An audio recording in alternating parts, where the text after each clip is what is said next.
Assalamualaikum warahmatullahi wabarakatuh dan selamat sejahtera. Pada pembelajaran kali ini saya akan kongsikan berkaitan dengan apply inverse Laplace transform. Saya akan terangkan satu demi satu dengan menggunakan beberapa contoh yang berkaitan.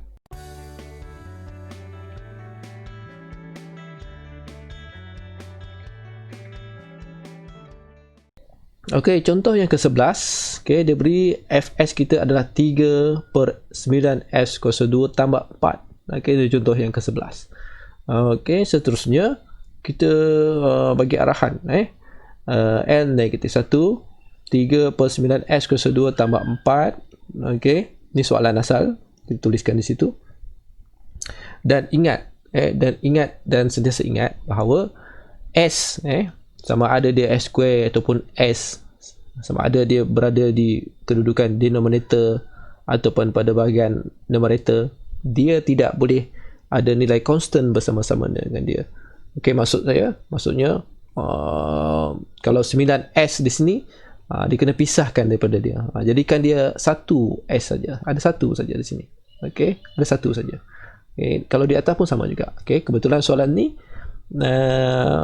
nilai constant 9 ni yang bersama-sama dengan S kuasa 2 ni berada pada bahagian denominator. Jadi kita kena factorizekan dia. Factorizekan bagaimana?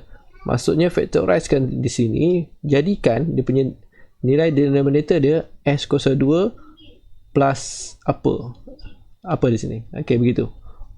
Maksudnya kita kena factorizekan. Maksudnya 9 ni kita tuliskan sesiap di luar begini. Sebab tu kita dapat 9 darab S kuasa 2 tambah, di sini ada 4 kan.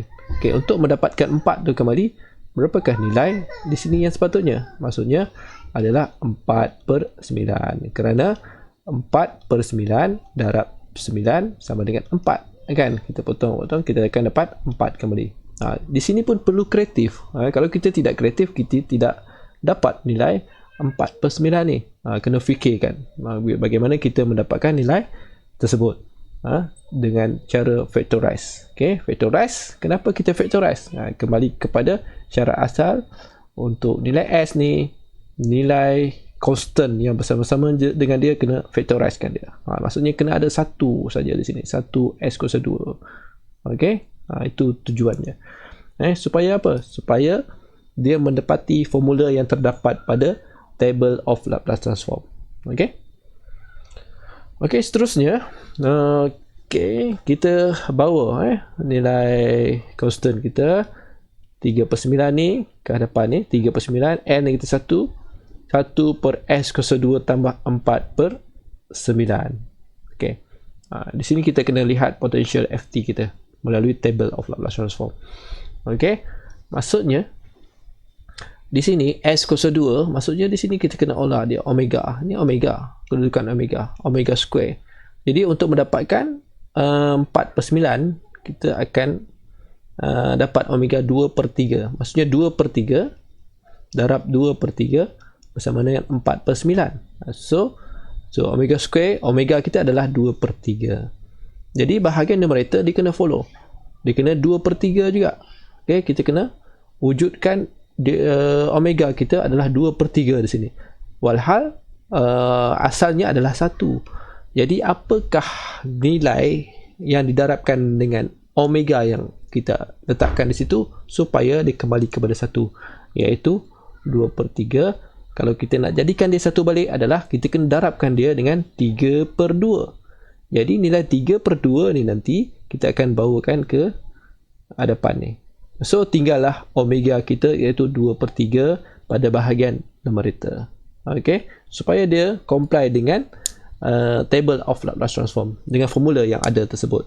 Okey, begitu. Maksudnya di sini memerlukan kreativiti pada pelajar untuk mencari ataupun mengolah ataupun mencari penyelesaian kepada persoalan sebegini. Okey, dan seterusnya. Okey, maksudnya 2 per 3 tadi, 3 per 2 tadi tu kita bawakan ke hadapan. Di sinilah hasilnya. Kita bawa ke hadapan dan kita akan darabkan dengan 1 per 3 yang sedia ada ni. Kita akan darabkan dia. Jadi tinggallah 2 per 3. 2 per 3 ni apa? Kita punya omega. Daripada mana omega itu terhasil? Iaitu kita bermula daripada denominator. Tadi kita dah mencari denominator kita untuk omega adalah 2/3. Maksudnya 2/3 kuasa 2 akan dapat 4/9. Tu jadi. Sebab tu bahagian numerator ni kena follow. Kena ikut omega yang kita dah peroleh pada bahagian denominator. Sebab tu kita dapat 2/3 di sini. Jadi untuk untuk jadikan asalnya adalah 1. Sebab tu kita letakkan apa? 3/2 ni. Maksudnya 3/2 darab 2/3 adalah 1. So, yang kita tinggalkan hanya omega, yang nilai yang satu lagi kita bawa ke hadapan ini. Okey, itu maksudnya. Okey, daripada table. Okay. Maksudnya table ni awal pun tak apa. Kita lihat awal-awal pun tak apa. Tengok soalan, terus tengok ke table pun boleh. Okey, no problem. Jadi omega per S kuasa 2 tambah omega square. Maksudnya jawapan kita nanti adalah sin omega T. Di mana omega kita apa? Omega kita adalah 2/3.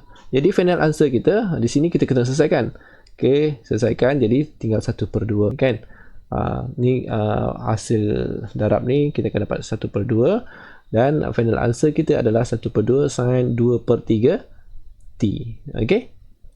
Maksudnya soalan ataupun contoh yang ke-11 ini sekali lagi memerlukan kreativiti para pelajar untuk memikirkan bagaimanakah kita nak menempati formula yang terdapat dalam table of Laplace transform tersebut. Kita bermula daripada mana? Kita bermula daripada denominator. Daripada denominator tersebut kita akan dapat numerator. Dan kita akan dapat final answer kita bersesuaian dengan formula yang diberi di dalam table of Laplace transform. Sebentar tadi saya telah kongsikan contoh berkaitan dengan apply inverse Laplace transform. Ikuti siri-siri contoh yang berikutnya yang saya kongsikan melalui channel Amir Roshia ini.